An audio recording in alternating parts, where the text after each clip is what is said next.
ধোঁয়া ওঠা মিষ্টি সকালের শুভেচ্ছা রইল। শীতকাল মানেই পিঠাপুলির একটা আমেজ বাঙালির লেগেই থাকে। এর ব্যতিক্রম তো আমরাও নই।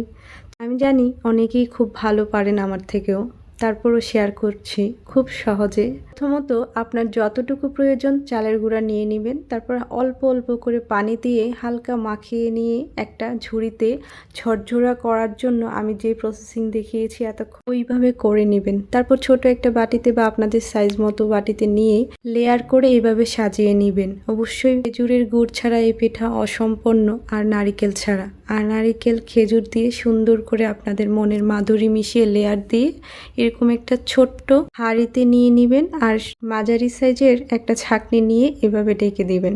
কিছুক্ষণ অপেক্ষা করবেন, 5 থেকে 6 মিনিটের পর অপেক্ষা করে একটু চাপ দিয়ে দেখে নেবেন এটা হয়েছে কিনা। যদি স্পঞ্জি মনে হয় তাহলে হয়ে যাবে। এইভাবে এক এক করে আপনিও চাইলে বানিয়ে নিতে পারেন। ধন্যবাদ।